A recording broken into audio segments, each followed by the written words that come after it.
Clave Morse.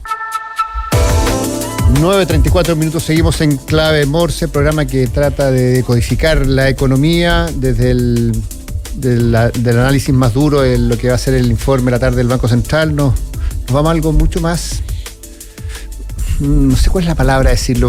Voy a presentar a la invitada, que es Denka Astudillo, que más que invitada es panelista de todos los días martes, directora del Sistema B.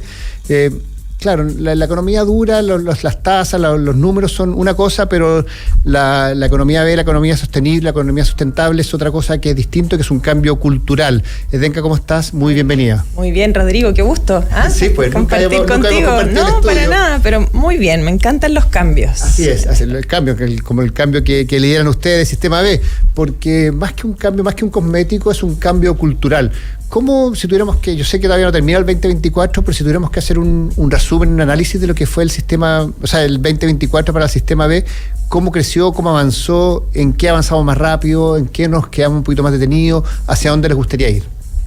Mira, fundamentalmente esto ha sido...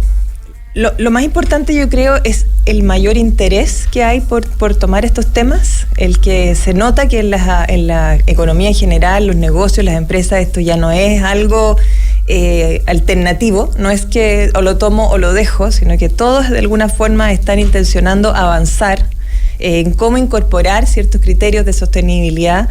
Hay mucho desconocimiento todavía de cómo hacerlo. ¿Hay que evangelizar mucho? Mira, más bien yo creo que hemos pasado la barrera de la evangelización. Yo creo que hay una conciencia de que tenemos que estar en esto. Y eso es una conciencia bastante generalizada. Ahora, ¿cómo hacerlo? Ahí es donde todavía falta muchísimo, y ahí yo creo que es más que épica y espíritu y eso que le pusimos durante muchos años arte, y vamos a seguir haciéndolo, por supuesto, tiene que ver con cosas más concretas. ¿Cómo lo hacemos? ¿Cómo nos medimos? ¿Cuáles son los botones que hay que apretar de alguna forma? Sí, lo que pasa es, Denka, que ustedes partieron en una cruzada, por ponerle una cosa más épica. ¿Cuánto ayudan las leyes? Bueno, un montón. Porque cuando tú estás en la cruzada, cuando tú estás desde la ideología, cuando estás desde el idealismo, cuando estás en la convicción, que me parece que fueron ustedes se anticiparon bastante, que fueron muy innovadores, pero cuando llega la ley REP, como que ya la innovación ya dejó de ser una ideología, lo que es esto, una cruzada, sino que es una realidad. Total, absolutamente. Y bueno, son los incentivos que uno dice es con el látigo o con la zanahoria, en el fondo. ¿Con qué se mueven más las personas? ¿Con qué se mueven más las organizaciones, las sociedades, los países? Lamentablemente muchas veces se mueven más con el garrote que con la zanahoria, en el fondo. Y ahí está el aporte que finalmente hacen las regulaciones, cuando esto ya no solamente tiene que ver con que a ver si entiendo y conscientemente o genero esta conciencia de responsabilidad frente a los distintos hechos que hoy día ya los vemos. O sea, yo siempre digo este ejemplo, ya no tienen que contarnos que se está derritiendo el glaciar en Alaska. No. O ya sabemos claramente cuáles son los efectos del cambio climático, por ejemplo. Ya sabemos cuáles son los efectos de una sociedad que está permanentemente siendo golpeada de alguna forma o que se siente vulnerada en sus derechos fundamentales, y eso a todas luces es parte de la responsabilidad que tenemos. Pero cuando no existe esa conciencia, y es mejor que se dediquen otros a salvar esos temas, entonces, bueno, la ley en eso ayuda un montón. ¿Sabes qué? Si no es por convicción, hazlo, porque esta cosa te va a afectar. Ahora, lo bonito y lo que está pasando también es que en esto se mete mucho. Y a mí me encantan en esto las startups y las empresas nuevas que tienen esa energía, donde la innovación está dando cuenta que hay una oportunidad enorme para tomar esto ya no solo como desde el garrote, que la ley que hay que cumplir, sino una oportunidad de negocio gigante.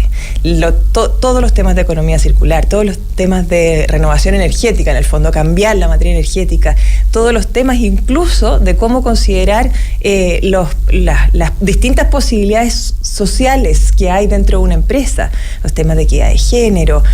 ¿Para qué hablar todo lo relacionado ahora con la economía de Silver, en el fondo, con los autos mayores? Bueno, hay un montón de oportunidades que se han ido generando, y que eso también da cuenta de un mercado que se mueve, pero que también, desde este punto de vista que te digo yo, que desde la conciencia también de poder avanzar. Tú hablas de la startup, y me imagino que es mucho más fácil partir una empresa nueva con esta conciencia, partir una empresa nueva con estos estándares, cuando tú eres una empresa que tienes, no sé, 10.000 trabajadores y tienes que hacer el cambio cultural. Total, pero es buenísimo lo que pasa con las startups porque movilizan a la industria. Sí, no, movilizan porque la competencia y te empiezan a elegir a la startup en vez de la empresa que tiene otros códigos, otras culturas. ¿Sí? Entonces, ¿cómo? Y me interesa porque yo lo de la startup creo, no es que le esté quitando ni un mérito, lo encuentro súper meritorio, pero cuando el cambio tiene que ser cultural, ¿cómo se trabaja y cómo se llega a la convicción de los trabajadores y de los directores a que el camino es este? Bueno, eso que dices tú es fundamental, que la alta dirección esté convencida. Si la alta dirección no está convencida, me acuerdo haber tenido aquí en algún capítulo a Claudio Muñoz, de esta creación que hicieron del Chapter Zero, donde los directores, el Instituto de Directores también se está metiendo en los temas de medio ambiente muy fuertemente. Eso es súper importante, porque en el fondo no es algo transitorio, no tiene que ver con que alguien dijo, no es algo como de una decisión temporal, un plan de 1 año, 2 años, sino que finalmente es una forma de ser empresa. Y eso es súper importante para que el cambio cultural realmente permee y se quede, ¿cierto? Entonces, fundamental eso. Pero lo que te decía respecto de las startups y eso es que van movilizando, van corriendo el cerco. Absolutamente, van liderando y van empujando y van obligando a la competencia, porque si no te eligen al Eso, es increíble, como por ejemplo las empresas productoras de alimentos que están basados en plantas, ¿cierto? Los plant-based. Eso, después de un rato, las empresas que tradicionalmente hacían las cosas ocupando animal, van incorporando nuevas líneas de negocio sí o sí, y finalmente va cambiando como la góndola. Uno lo va a ver en el supermercado, ya no es una sola línea donde está esta empresa que solo hace esto, sino que la góndola va aumentando, y esa cantidad mayor de oportunidades ya no solamente le hace bien a la economía y a las empresas que generan nuevas líneas de negocio, sino que nos hacen bien también a nosotros, y eso es súper importante verlo. Zdenka, tú que conoces muy de adentro, pensemos en el escenario nuevamente, la empresa grande, que a mí me interesa el cambio, porque el que parte ahora, yo insisto, que parte con menos, parte con la presión grande de cumplir con los estándares, pero ellos lo escogen, ellos lo van moldeando con los nuevos estándares. En la empresa grande, el gobierno corporativo está dispuesto, está disponible, y dice, ¿sabéis qué? Tenemos que ir hacia allá. La gerencia, la producción. Sí, ¿Cómo difícil. ¿Cómo lo reciben ellos? Un gallo que está acostumbrado a decir, no, sabéis que la receta es esta y va a seguir siendo esta la receta. Y tengo que producir 100 cosas al día con esta receta. Pues sabéis que esta receta ya no sirve y hay que seguir produciendo los 100 o vamos a producir menos. ¿Cómo se van generando esos cambios? Te pongo el caso de la producción, pero hay 10.000 casos más que me parece a mí que... Por eso te digo, primero es que esté convencido, después cuando hay oportunidades de negocio igual lo ven. O sea, está bueno cuando mira una oportunidad y la cosa le va bien, ya. Vamos a aumentar nuestra oferta producto. Nuestra oferta. Eso también es bueno. Son una serie de elementos. Yo lo he visto como una serie de elementos finalmente que van generando esta ecuación del cambio. Y lo veo en las empresas B grandes que se han sumado hoy día. Cada vez más tenemos empresas B que son empresas bastante grandes, que definitivamente no ha sido fácil para ellos transformarse. Hay dolores grandes. Incorporar todos estos criterios como un criterio de mejora continua, porque además el desafío de ser empresa B es que tú tienes que permanentemente mejorar, y a los 3 años tienes que demostrar que estás mejor, porque tienes que recertificarte y estar mejor que hace 3 años atrás. Entonces, desde ahí, algo súper importante que hemos identificado nosotros es tener identificados ciertos líderes o champions dentro de la organización. Perfecto, los que van empujando el carro. Que no necesariamente son los gerentes de área o los jefes, sino que gente motivada, que realmente nosotros le llamamos los líderes de impacto, de alguna forma en que a estas personas tú las puedes empoderar con eso de vamos hacia adelante, atrevámonos a pensar distinto. ¿Cómo hace si por ejemplo, un jefe de bodega o un jefe o una persona que está en la línea de producción mucho más operativa en ese sentido, empieza a incorporar ciertos criterios sostenibles, ya sea de ahorro energético, de agua, de consumo, de relacionamiento más adecuado, de buscar ciertos beneficios que aporten a sus trabajadores de una u otra forma? Esas personas definitivamente son muy, muy valiosas para poder generar este cambio. Y ahí hay que generar esa sincronía, que haya también una transparencia de la información. Esto a nivel gobierno corporativo es fundamental. Si la manera de la que se transmiten los resultados, la que se transmiten las decisiones, si se toman las decisiones considerando a todos los públicos de interés, siempre hablamos, los stakeholders, y como que queda un poco en el aire. Pero en verdad, si se toman las decisiones considerando a los trabajadores, los distintos dolores de los clientes o las necesidades, más allá del producto o servicio que vendes, ¿cierto? Si se toman en consideración los clientes en ese sentido, los trabajadores, como te digo, los proveedores, la cadena de valor, y eso, las personas que están llevando el día a día de la empresa, lo van sintiendo y van viendo cómo existen esas oportunidades de mejorar y que su relacionamiento además va generando también mayor compromiso, permea de una mejor manera y le va dando mayores resultados, eso inmediatamente va generando como esta profundización. Y súper importante, y esto es para empresas con más dedicación al tema, es que esto ojalá se metan los indicadores.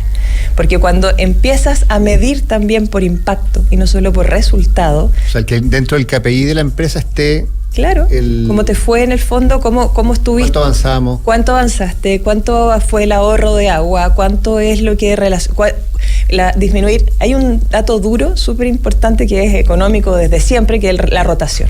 Sí, claro. Y eso no necesariamente tiene que ver con que esto es ESG, no, es rotación. Y tú no te imaginas cuánto mejora el indicador de rotación cuando hay una empresa que realmente comparte su propósito con lo que realmente necesita una fuerza laboral en el fondo comprometida en ese sentido. Así que son un montón de cosas, pero definitivamente que la empresa logre ver oportunidades en esto, para mí es mucho más importante y se suma a que además desde lo público las distintas regulaciones en las tres materias, o sea, en lo económico, en lo social y en lo ambiental, vayan de la mano de este cambio que necesitamos tener para que efectivamente tengamos un desarrollo sostenible en el país. Cuando hablamos del sistema B, yo creo que siempre es importante repasar cuáles son los tres pilares de la sustentabilidad. Bueno, fundamental lo que te decía. Uno, lo económico. Las empresas tienen que crecer, pero ahora, ¿es a toda costa? O sea, ¿es a cualquier costo? No, tiene que generar también un impacto social y ambiental. Entonces siempre hablamos de este triple impacto. O sea, perdón, cuando uno antes, en el siglo XX, que es mi siglo, porque yo soy bastante... Yo también, pero estamos dando la pelea. Una empresa que daba de trabajo y tenía rentabilidad era una gran empresa. Claro.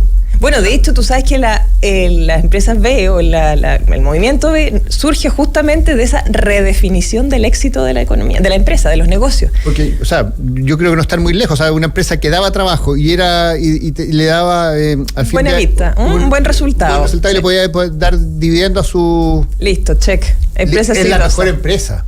A costa de cómo llegó a esos resultados. Y ese es el punto. Entonces, una empresa exitosa solo es exitosa si genera impactos positivos, si contribuye al bienestar de todos, entendiendo que habita un lugar que tiene que dejar ojalá mejor de lo que lo encontró, y con eso genera retornos económicos. Entonces, lo damos vuelta.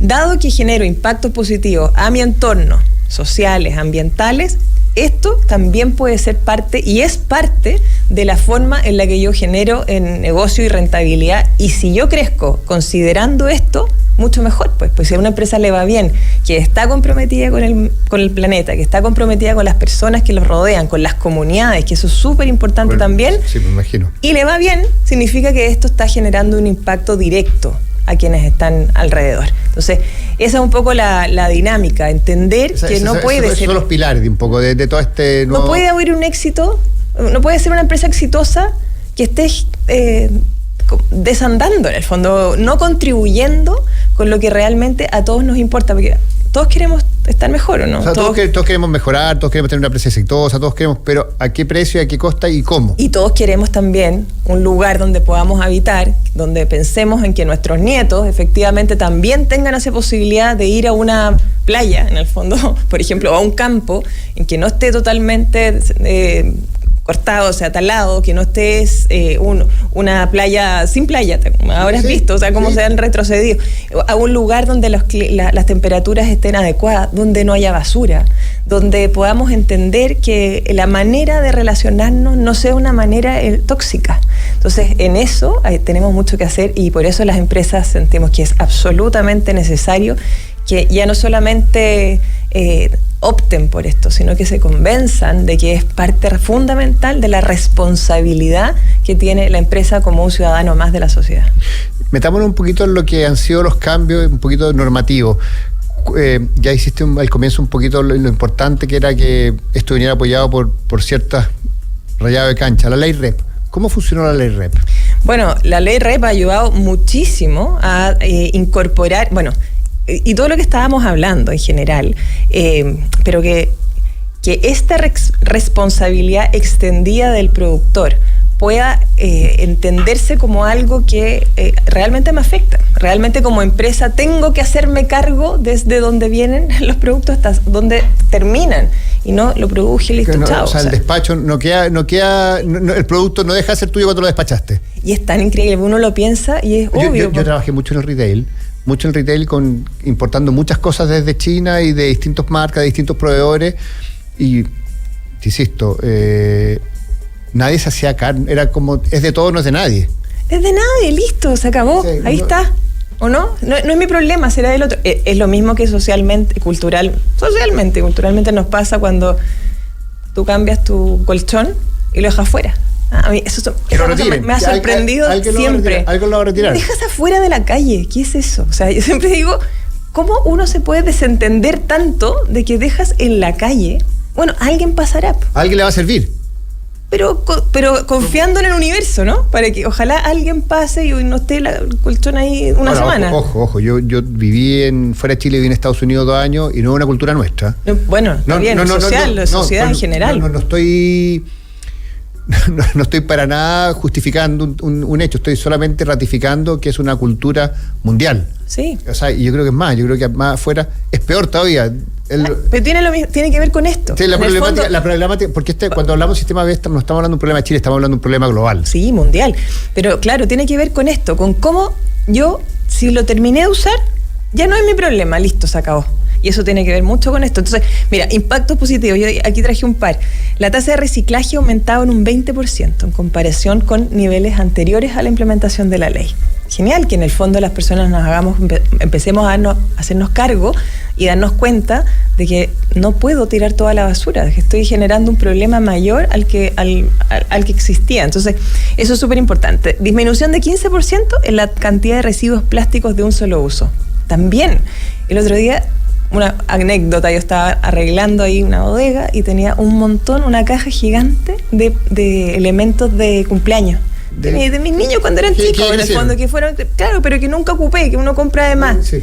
Una cantidad de cucharita plástica, de vasitos, de cosas impresionantes. O sea, que hoy día ya ni los hacen. No, ni los hacen, pero además, ¿qué culpa me dio? O sea, y antes, 10 años atrás, por supuesto que no se imaginaba que esto era un problema. Y claramente es un tremendo problema. Entonces, bueno, directo al reciclaje, por supuesto. Por supuesto. Y separado. Y separado, claro, PET 5, no sé, ahí todos los números. Pero también que se hayan establecido sistemas de gestión de productos prioritarios. Y eso es súper importante también, porque hemos ido avanzando progresivamente. O sea, tampoco es de una vez todo. Vamos viendo los neumáticos, como te decía, los plásticos no solo uso, las pilas. Yo creo que es importante cuando vienen estos cambios tan grandes, culturales tan grandes, que no tratemos de hacer una revolución, que vayamos avanzando, ojalá lo más rápido posible, pero me parece que las revoluciones son un poquito complejas. Sí, absolutamente. Tiene que ser progresivo para que la población, la sociedad vaya incorporándolo, porque si no parece una disrupción en el fondo. Y sobre todo si tú quieres impactar la empresa, la empresa no puede hacer 10 cambios al mismo tiempo, vamos de a uno a la vez. Y también, y por eso es tan importante, y nosotros lo reforzamos tanto, la importancia para las empresas de medirse, de saber dónde están sus puntos débiles y también sus puntos fuertes, porque cuando la empresa entiende desde dónde se para, dónde está, cuál es el estado del arte de su situación en relación al desempeño social y ambiental, y puede identificar cuáles son hoy día los elementos que realmente la pueden sostener en ese aspecto, y cuáles son todas esas oportunidades de mejora, va avanzando de una manera mucho más progresiva. Yo siempre doy el ejemplo, cuando una empresa quiere inmediatamente, yo quiero inmediatamente ser sostenible, quiero ser empresaria, ¿qué tengo que hacer? Tengo que cambiar la matriz fotovoltaica, muy caro no puedo. Entonces tendría que cambiar toda la flota de autos eléctricos. No tienes que partir por eso, no es así llegar y hacerlo, y que si no lo haces entonces vas a generar una tremenda complicación. Vamos de a poco, ¿qué es lo que vas a hacer? Primero, ¿cómo estás hoy día? ¿Cómo estás operando? ¿Cómo estás trabajando? ¿Cómo está tu relacionamiento con otros, tu proveedor? En fin, toda esta mirada holística de la situación en la que está la empresa y cómo eso le permite diseñar un proyecto, un programa, un plan, una hoja de ruta para poder avanzar y generar este desarrollo sostenible es lo más importante hoy día, pero hay que partir. Y hay que partir desde el primer paso. Una pregunta anterior, que quizás debe ser la primera. ¿Por qué se llama Sistema B? Bueno, nosotros nos llamamos, esto es un movimiento mundial, global, pero el Sistema B se llama solo en Latinoamérica. ¿Ya?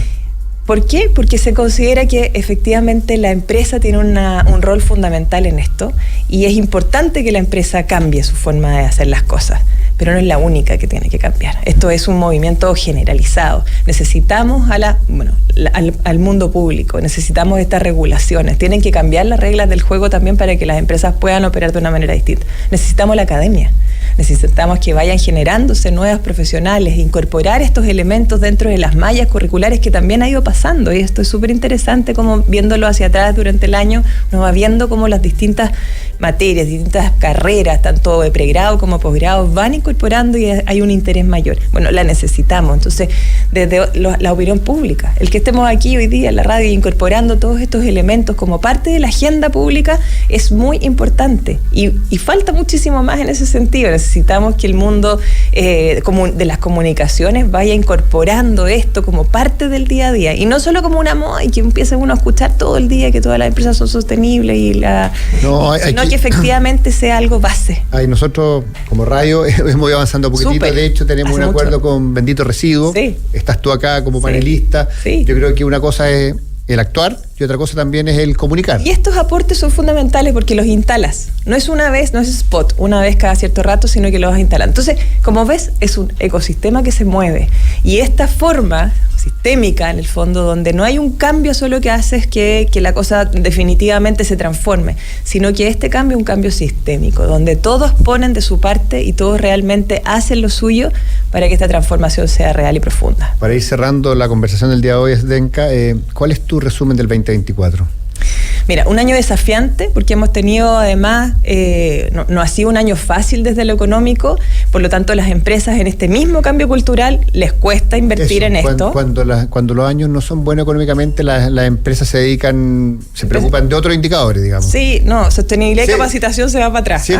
Y marketing también. Siempre hay o sea, siempre están buscando la disculpa, la excusa para no hacerlo, pero ya, Pero mira, nosotros lo veíamos, justo estábamos haciendo un cierre ayer en el equipo, y nosotros veíamos el incremento del interés, la cantidad de empresas que nos escribieron, que nos buscaron, que se acercaron a nosotros en los distintos eventos en los que asistimos.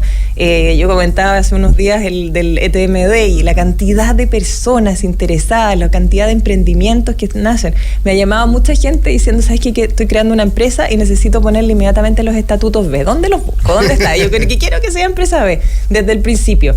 Bueno, es que yo creo que si yo parto de una empresa hoy día, parto B de todas maneras. Bueno, obvio, entonces, pero antes no era tan obvio. Entonces, ese interés, si bien ha sido complicado en lo económico, en que las empresas vayan aportar, apostando por invertir inmediatamente, sí hay una mayor conciencia, y yo creo que en cuanto esto abra un poquito, como se dice vulgarmente, pero va a haber un incremento impresionante en todos estos elementos porque efectivamente las empresas están haciendo los cambios de una manera más convencida y radical.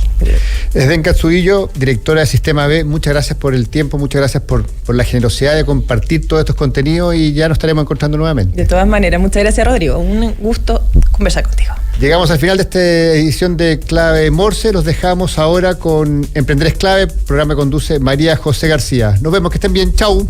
Chau.